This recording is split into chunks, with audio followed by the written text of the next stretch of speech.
আসসালামু আলাইকুম, সবাই কেমন আছেন? আশা করি সবাই ভালো আছেন। আমি আল্লাহর রহমতে অনেক ভালো আছি। আজকে আপনাদের সামনে একটা রেসিপি নিয়ে হাজির হলাম। কচুরমুখী দিয়ে টাকি মাছ দিয়ে ডাউল রান্না করবো, সেই রেসিপিটা আজকে আপনাদের দেখাবো। কচুগুলো অনেক সুন্দর করে ধুয়ে সিদ্ধ দিছি। সিদ্ধ ভালোভাবে হইতে হবে। সিদ্ধ হওয়ার পরে তারপরে এগুলো সিলিয়ে নিব। আমি ঢেকে দিচ্ছি কচুরমুখীগুলো যাতে ভালোভাবে সিদ্ধ হয়। এগুলো ভালোভাবে সিদ্ধ করতে হবে। কচুগুলো সিদ্ধ হয়ে গেছে, এখন আমরা নামিয়ে নিব। ছোটো ছোটো কচু দিয়ে ডাল রান্না করলে অনেক মজা লাগে, ওই জন্য ছোটো কচুগুলো আনছি। এই তো অনেক সিদ্ধ হয়ে গেছে, এখন আমরা এগুলো নামিয়ে নিব। এখানে এগুলো অনেক সুন্দর সিদ্ধ হয়েছে, এভাবে আমি ছিলাই নেব সবগুলো। এই যে আমাদের কচুগুলো সব ছিলানো হয়ে গেছে। আপনারা যদি এই ডাউলটা রান্না করতে চান, যেগুলো ছোটো ছোটো কচু সেগুলো নেবেন, ওগুলো তাড়াতাড়ি সিদ্ধ হয় আর অনেক মজা লাগে। তারপরে এখানে পেঁয়াজ রসুন ছিটছি, জিরা বাইটে রাখছি, কাঁচামরিচ বাইটে রাখছি। পরিমাণ মতো পানি দিবেন। এখানে ওগুলো এইভাবে মাখাইতে হবে অনেকক্ষণ।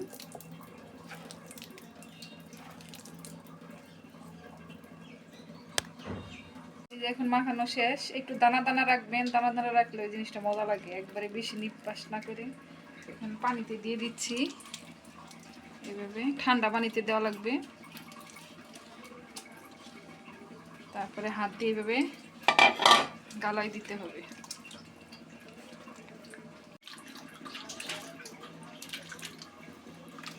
এই যে এরকম দানা দানা রাখবেন, দানা দানা রাখলে ওটা মজা লাগে বেশি। তো আমার মাখানো শেষ, এখন আমি চুলাটা ধরে দিব। মাঝারি সাইজের 3টা টাকি মাছ দিয়ে দিলাম এখানে। এখন মাছটা মোটামুটি সিদ্ধ হয়ে গেছে, আমি মাছটা উঠাই নিব। 3টা মাছ দিচ্ছি আমি এখানে মাঝারি সাইজের, আপনারা চাইলে এর চেয়ে আর 2টা বেশিও দিতে পারেন। তারপর এখন দিয়ে দিব পরিমাণ মতো লবণ।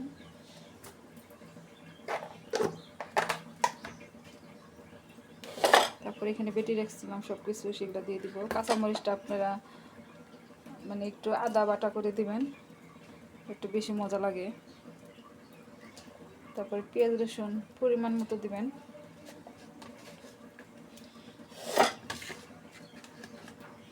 তারপরে এখানে আমি জিরা, রাঁধুনি, তারপরে ধনিয়া বাইটে দিচ্ছি, এখানে মিষ্টি সস।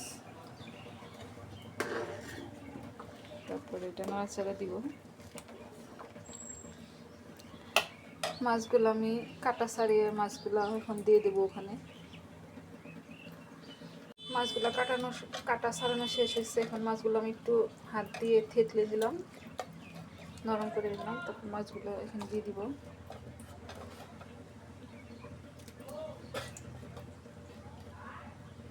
মাছ দেওয়া শেষ। তারপর পরিমাণ মতো মরিচের গুঁড়া দিয়ে দিব, যে যেমন ঝাল খান। তবে শুকনো মরিচটা একটু কম দেবেন, কাঁচা মরিচটা একটু বাড়াই দেবেন, তাহলে ডালটা বেশি মজা লাগবে। পরিমাণ মতো হলুদ দিলাম, তারপরে ধনিয়া সজের গুঁড়া দিলাম পরিমাণ মতো। এখন নাড়াচাড়া দিয়ে দিব এগুলো।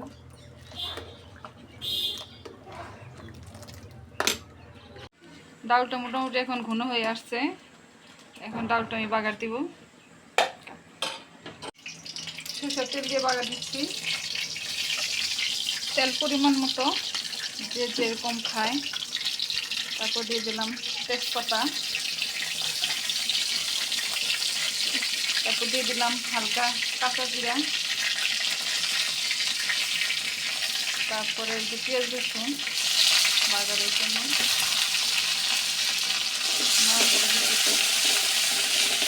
যে বাগার দেওয়া শেষ হয়ে গেছে, এখন এটা আমি ঢেলে দেবো ডাউলে।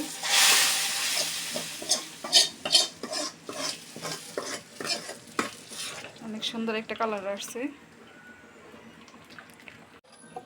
যেরকম ঘন হয়ে গেলে ডাউলটা হয়ে যাবে। আমার ডাউল হয়ে গেছে।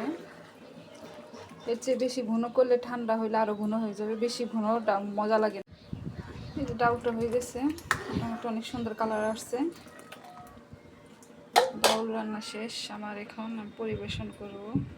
এই যে আমার ডাউল রান্না শেষ হয়েছে, অনেক টেস্টি হয়েছে। সবাই লাইক করবেন, কমেন্ট করবেন, শেয়ার করবেন আমার চ্যানেলটাকে। আল্লাহ হাফেজ, সবাই দোয়া করবেন।